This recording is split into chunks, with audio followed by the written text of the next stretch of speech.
Hello everybody and welcome back to the second shelf and to my tops and flops of January. If you're not familiar with the tops and flops series, I almost regularly every month look back at my reading and pick 3 tops and 2 flops, books that I didn't like that much or that were just, like meh. And then I talk to you about them with you. Something like that. Tops and flops. So January was a good reading month. It's sometimes when it's a good reading month, not that easy to pick tops because I liked a lot of books, and also not that easy to pick flops because there were not really books that irked the living hell out of me. So this month I keep up still with the same format that I did last year. The book that surprised me the most, the book that I thought about the most, the best nonfiction, and then the flops this month are just books that did not work for me. They were just like, nah, not for me. Anyway, starting off with the tops as always, and within the tops, starting off, like I said, with the book that surprised me the most. And that was this debut novel, Woman Eating by Claire Coda. It's one of this is not I said that already when I talked about the book earlier. This is not the Virago Press edition. I wanted to buy it and couldn't get it. So it's not really counting for my Virago Press project, but still. And it was published, let me see, in 2022, so last year. Claire Coda is a young English writer and musician. Oops. This is let me just get rid of this. This is our author. Yes. And I already raved about this book. It's about a female vampire. The main character is, I'm all over the place here. I'm sorry. Lydia is a female vampire. That's not a spoiler. We learned that, I think, 2 or 3 pages in. And she interns for a gallery, a really famous gallery. Her mother, who is her vampire mother, she made her into a vampire. We learn why and how, and her mother suffers from dementia, which is kind of an issue because she has to be in a home, but she still has to get pig's blood in order to live, because vampires in this setting, they can't eat anything else. She can go out at daylight, so it's a bit of a twist with the vampire. But it surprised me because I'm not into the whole vampire thing. I think the Twilight books are complete crap and very sexist. And I never really understood the appeal of this whole vampire thing that, took off so much after the Twilight series. Lots of books and series and games and what have you about vampires. And I thought, vampires? Yeah. So I bought this because of the setup, and because I wanted to start with the Virago Press. That didn't quite work out. And I thought it was just such a fresh feminist take on the whole vampire thing that, it surprised me in a really good way, and it made the top. The next book is the book that I thought about the most, and that was a buddy read with Adam. A sci-fi book, translated fiction, Olga Raven, The Employees, translated from the Danish by Martin Atkin. And it was published in Denmark in 2018 and in 2022 in English. And I love this edition, by the way. This format, it's really nicely done. It's a tiny book, 150 pages or something, not even 120, and it's not filled with text. There are, blank pages or half blank pages. So this is set on a spaceship, an explorer spaceship, and it consists almost entirely of statements, numbered statements by people, employees on that ship, because they discovered some alien artifacts or maybe even living beings, the objects, and they brought some of them on the ship, and that had consequences on the well-being of the crew. And the crew consists of humans and humanoids. Humanoids are robot beings with artificial intelligence, but looking like humans. So not, metallic kind of R2D2, something like that. And the statements are numbered. There are no reference to names, and slowly you understand what happens or happened on the ship. And I'm not going to give you any spoiler. There is some sort of plot involved with a bang at the end. But why I thought about this book so much is because at the core of the book is not only the question about what it means to be human, between humanoids and humans, and what is the difference, but it also questions our status of employees in a capitalist society. And that really resonated with me, that theme. Maybe because I'm at a stage in my life where I don't need to be part of that rat race anymore. But it really made me think about corporate speak, because there's a lot. There's also some memos, and the way the statements are formulated, it's like, when you get these corporate memos and they sound fantastic and they don't say anything. It's this word salad and hiding the real intention behind glorified words. It's really interesting, but also how we don't really care about our humanity as employees, and especially corporations don't care. So there were a lot of themes about capitalism and critique of capitalism, critique of corporations that really resonated with me. And I, especially after, Adam and I, we talked about the book, and that again, not only deepened my understanding, of course, like buddy reads do, but it also made me think more about the book. So I can really recommend this. It's not your regular sci-fi, with if you think of Becky Chambers kind of spaceship, space opera, this is not it. It's much more quiet, with less plot, and it's more, Adam, I think, put it perfectly. It's a typical sci-fi that is asking questions. So, but I really loved it, and it was definitely the book that I thought about the most.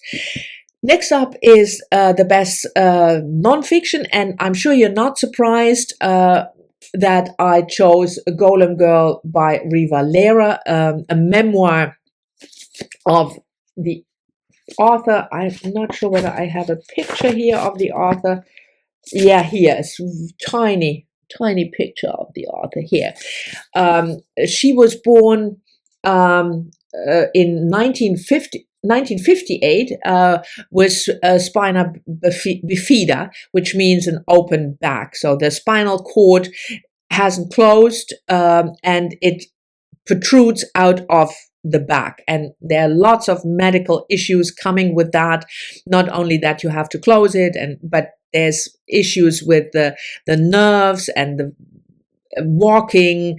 So she had like more than 40 operations once she wrote this book in 2012 or something. But she's also an artist, as you can see, and the book is a combination of her journey with her illness, with her disability, and what art began to mean to her in order to express herself, but also to meet artists who also have a disability. I thought it was really fantastic, a fantastic read, interesting. It had this powerful love for art and life that I really like when I read a memoir, and it was very well written, and it had an interesting theme. You know, the idea of what art can mean to you in your particular life. So I really loved it, and I can certainly recommend it. And this was also a Virago Press, and it worked this time better. So this was actually the Virago Press edition. So those were my tops. On to the flops. And like I said, none of the two books is, you know, like a horrible book. Sometimes I have a horrible book and I read it just so that I can rant about it in my tops and flops. But these two were not horrible books. They are both on the 1001 list. So I will keep them on the list. And the first one, let me just check here. The translator, yes, because they are both translated works of fiction. The first one is this, Laura Esquivel, Like Water for Chocolate, a Mexican author, and translated from the Spanish by a couple, Carol and Thomas Christensen. And the original Spanish version in Mexico was published in 1989, and the English translation was first published in 1992. This is a book about family. It's set in Mexico at the turn of the century, and not the last century, but the one before. So the beginning of the 20th, end of 19th, beginning of the 20th century. And our main character is Tita, the youngest daughter. Father is dead. Mother, Mama Elena, is the matriarch, and then some. Tita is not allowed to marry because she's the youngest daughter, and she has to take care of her mother. At least that's what her mother feels. It's the tradition. But she's in love with Pedro. And Pedro can't marry her, and she can't marry him. And then plot takes off from there. I'm not going to tell you more about the plot because that is spoilers. And then the book is set up in 12 months, even though it's not over a period of 12 months. It goes way longer. It's a decade's story. And each month it starts with a recipe that is very traditional for that particular month or the event that takes place in that month. I love the food stuff. I always love to read about food. I'm a horrible cook, but I love to eat, and I love to read about food. But the rest was just like, yeah, you know, there was magical realism that doesn't work with me. It reminded me of Isabel Allende or Garcia Marquez, and those two authors are well loved and rightfully so, don't gel with me at all. House of Spirits, you know, this type of thing, even though it's much shorter, it just didn't work. I didn't feel that the characters were real. They felt very two-dimensional in a way. I couldn't really understand their motivations. It was just not working, you know. It's a very well-loved book. Certainly in Mexico, it was a bestseller there. It's hailed. It's not for nothing on my 1001 list. I read this as a buddy read with Sandy from Miss Reads a Lot, and it's on her 1001 list as well. I don't know. It just did not work. So I put it down and, you know, shrugged and thought, yeah, but I left it on the list because it's more a matter of me than it's a matter of the book. And the same goes for the next one.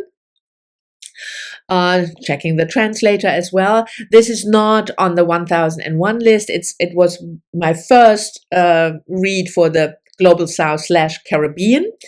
The Bridge of Beyond, Simone Schwarzbart, and translated from the French. The author is from Guadeloupe, by Barbara Bray. Originally published in 1972, and the English translation 10 years later. I love the cover, by the way. This is a similar, in a way, a similar story and a similar doesn't have the magical realism, but it is about a woman. I forgot her name already. Telume. And she tells us her life story and about the proud line of her women ancestry. She lives with her grandmother and her mother. You will understand when you read the book what happened with her mother.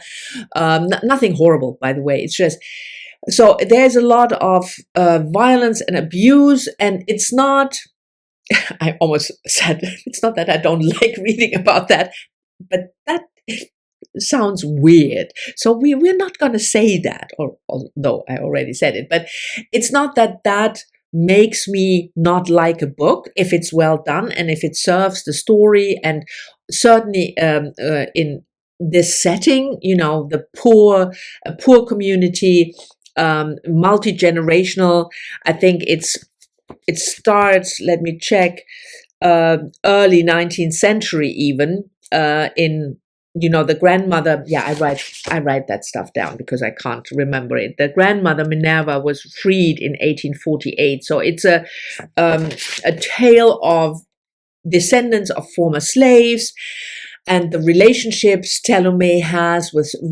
various men.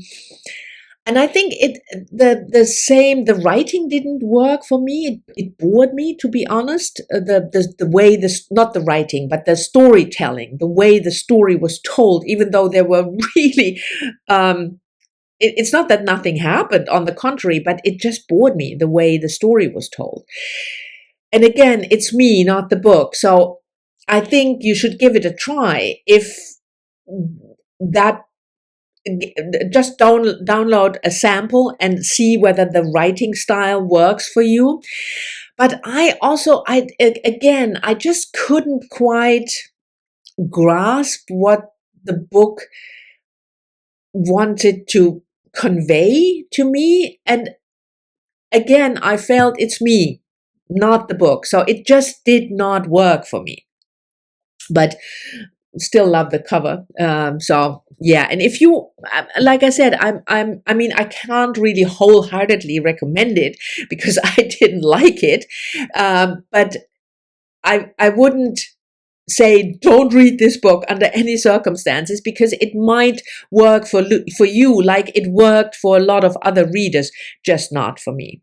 So yeah, sometimes that happens. Yeah, just have to live with it, that not every book works for you, even if it works for a lot of other people. Anyway, so these were my tops and flops for the month of January. Thank you very much for watching. I hope you've enjoyed it. If you read any of those, let me know, or if you're interested in any of those, let me know. I'm looking forward to any comment, as you know, and I'll see you all soon in the next one.